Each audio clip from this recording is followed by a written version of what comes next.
In Los Angeles, Neil enters the hospital and crosses several corridors until he finds the back door. Because he's wearing a uniform, nobody suspects anything. Once outside, he steals one of the ambulances. At a construction supplier, Chris buys a bunch of explosive charges. Downtown, Michael picks up Waingro in a stolen tow truck. Trejo is following an armored car and contacts the others to confirm the location. Chris joins Neil in the ambulance and all 5 thieves put on masks to hide their faces. Neil stops the ambulance in the middle of the road to make the armored car stop too, then the tow truck crashes against it and sends it rolling. The armored car ends up crashing against a bunch of vehicles in a dealership parking lot. While a guard makes a call on the radio for help, the team uses the explosives to blow up the armored back door, which causes the windows and all the surrounding cars to explode too. Then they make the 3 guards come out and Chris proceeds to search the envelopes from the safe until he finds the one he wants. Knowing the police are coming, Trejo puts a spike strip across the street. Waingro gets angry at the guards because they keep moving and he doesn't realize they're deaf and dizzy because of the explosion. Eventually he snaps and shoots a guard in the head. Another guard reaches for his gun but Waingro shoots him down. Then he points his gun at the 3rd guy and after getting his teammates' approval, he kills him too. Once Chris has the right envelope, the team rushes to get in the ambulance. While Trejo drives, everyone changes clothes in the back. Soon the police show up and try to chase them, but the first few cars blow out their tires on the spike strip and crash, leaving the other cars stuck behind them. While the cops search the area on foot, the team abandons the ambulance a few blocks away with a bomb in the back. They drive away in another car while the bomb explodes, destroying their weapons and gear. In the evening, Neil meets with Nate, his money laundering expert. In the stolen envelope, they find hundreds of millions in bearer bonds from a company called Malibu Equity and Investments, owned by corrupt businessman Roger Van Zant. They'll make Roger pay them lots of money in exchange for getting his bonds back. Nate also tells Neil of a $10 million job offered by a man named Kelso and Neil agrees to arrange a meeting with him.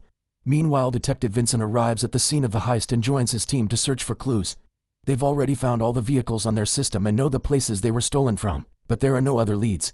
A homeless man heard the thieves shouting and could identify the nickname Slick being used, but he didn't see any faces. Following all the debris on the scene, Vincent quickly puts together what happened and concludes they're dealing with professionals. At a truck stop diner, Neil joins his team for a meal. Waingro tries to justify his killing the guards, but Neil smashes his head on the table because killing officers causes more in-depth investigations. Then they go outside and Neil continues to beat Waingro up, even getting his gun ready to kill him. However, he has to stop when he sees a police car drive by. The team waits until the vehicle is gone and when they turn around, they discover Waingro has disappeared. They search the whole area to no avail. When Chris arrives home, his wife Charlene notices that the money he brought from the heist isn't as much as he promised. An argument ensues until Chris breaks some things and reveals he used part of the money to pay his bookies. Charlene tries to make him see that he has a gambling problem, but Chris tells her that she can leave as she doesn't like it. When their child starts crying, Chris storms out of the house. The next day, Vincent and his partner burst into a chop shop to interrogate the owner, who regularly works as their informant. They argue for a while until the detectives threaten him with jail time, causing the guy to tell them that his brother will meet with Neil at a club in Koreatown tonight with a possible lead in the case. Meanwhile, Neil meets Kelso, who tells him about a new potential heist. The main downtown branch of the Far East National Bank collects hard currency for distribution to its other branches. On certain days of the week, the bank holds at least 10 million. At first Neil thinks it's a bad idea because the bank employees would quickly set off an alarm. However, Kelso explains he's a hacker and he can shut the alarm down 15 minutes before they strike. While Neil agrees to take the job, Nate talks to Roger to arrange the bond exchange. When Neil gets home, he finds Chris sleeping on his floor. He calls Charlene to let her know where her husband is, then he makes coffee.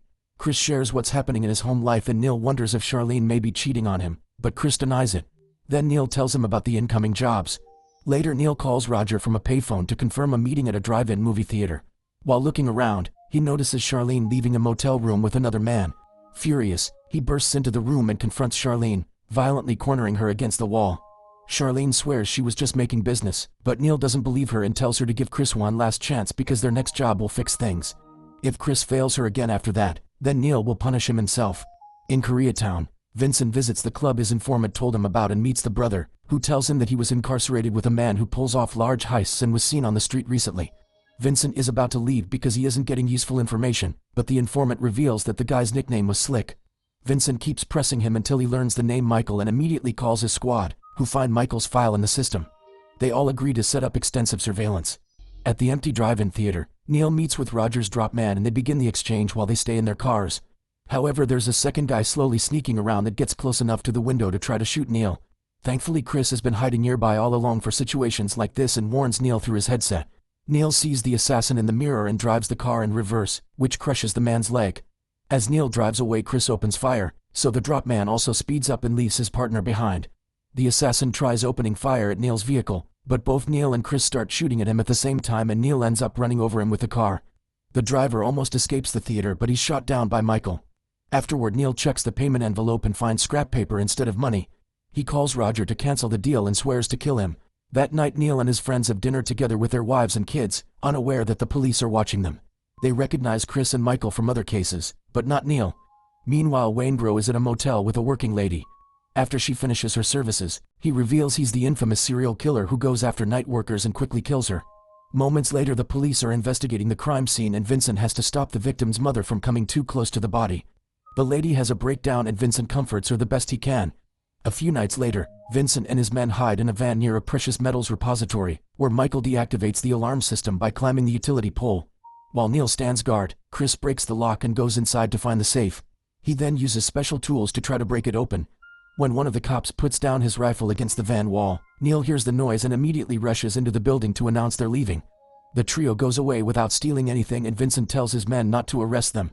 A simple breaking and entering would give them just a few months of jail and Vincent would rather catch them on something bigger.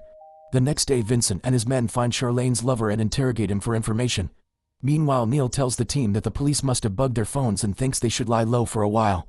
However, Chris is in desperate need of money and convinces him to do Kelso's job. The team goes to a shipyard to make some plans and the cops watch them from afar. After the criminals leave, the police try to figure out what the team is planning to do in that area. There's nothing of value to steal there, which makes Vincent realize this is a trap to make the officers reveal themselves. On top of a crane, Neil takes pictures of the entire group. That night, Neil meets with Nate, who gives him intel on all the detectives and how they work. He also shares the schematics for Kelso's bank heist and Neil thinks it's worth the risk.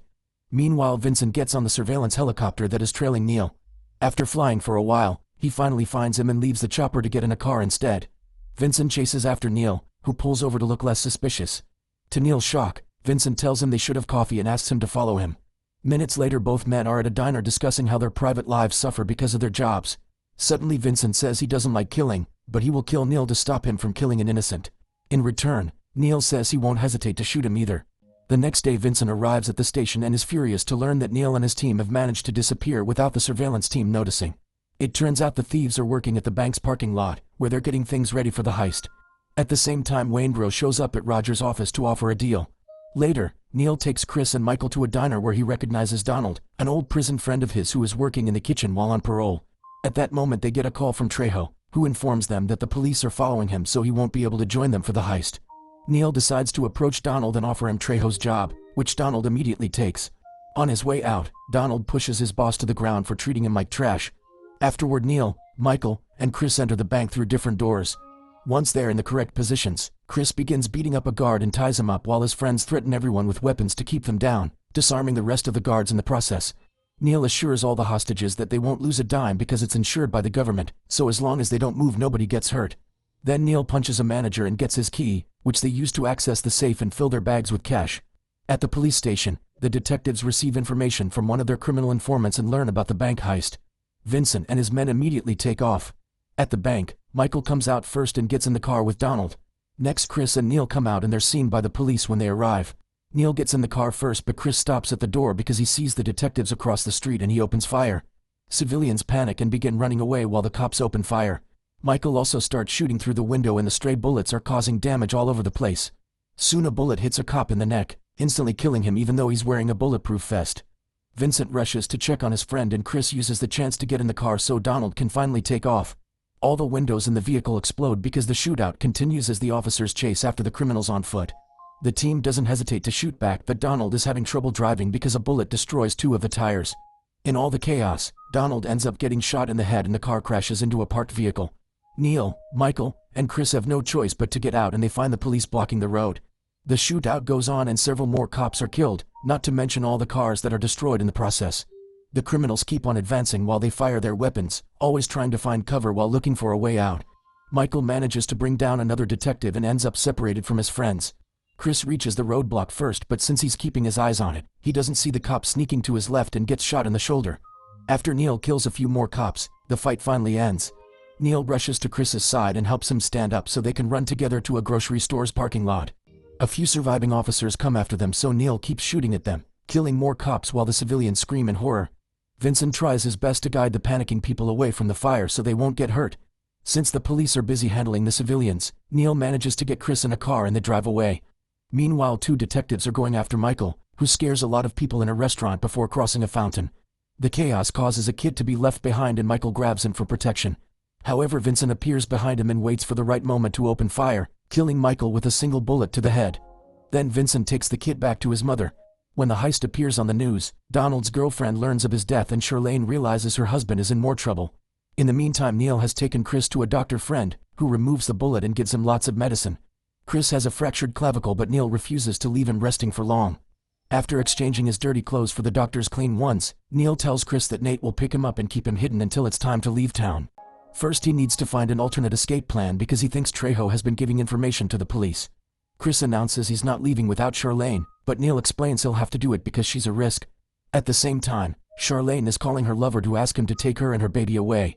Moments later, Neil sneaks into Trejo's house with his gun out, only to find his wife dead on the bed.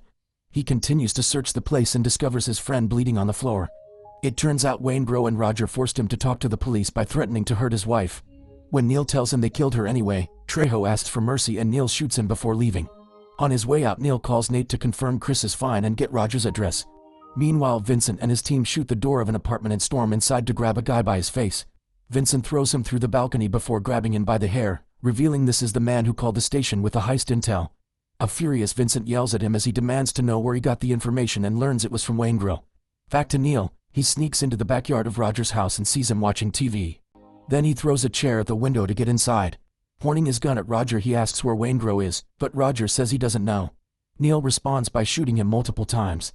Since Charlene's lover made a deal with the police for the information, she and the baby are taken to a safe house. Several cops are guarding her and the detective tries to get her to cooperate to catch Chris. At first, Charlene refuses, so the detective points out that her secrecy makes her an accomplice and going to jail leaves her kid without parents. Charlene then agrees to call Chris to set up a trap. Neil stops at his girlfriend's house and asks her to run away with him.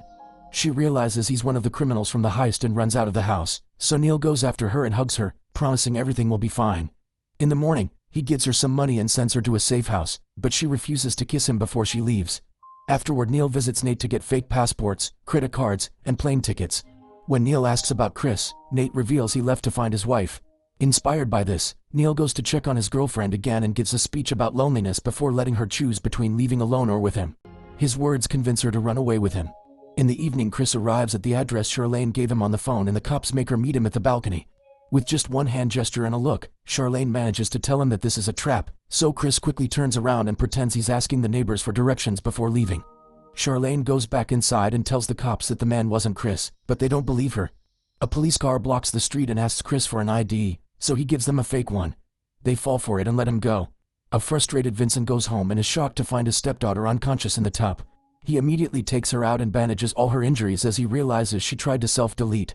Vincent then takes her to the hospital, where he and his wife can only wait for the doctors to save her.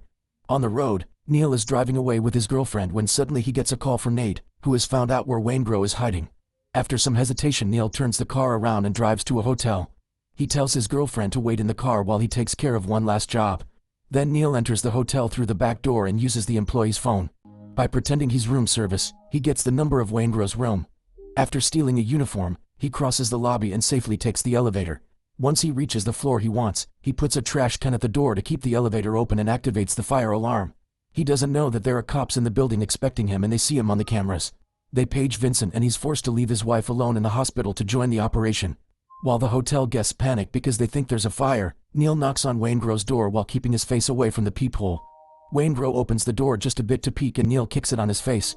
After hitting Waingro a few times, Neil shoots him to death. Then he leaves the room and a cop tries to stop him, but Neil easily beats him down. As the cops surround the hotel, Vincent arrives in a helicopter. He sees the woman alone in the car and gets suspicious, so he begins approaching her. At the same time, Neil comes out and sees Vincent coming, so he runs in the opposite direction while abandoning his beloved. Vincent immediately chases after Neil and they reach the airport, where they start firing at each other. Neil manages to take cover and waits for a plane to fly by so the lights will reveal Vincent's location. However, Vincent sees his shadow and shoots him down first. Before Neil dies, Vincent agrees to shake his hand. Make sure to subscribe and turn on notifications so you can watch more videos like this. Thanks for watching.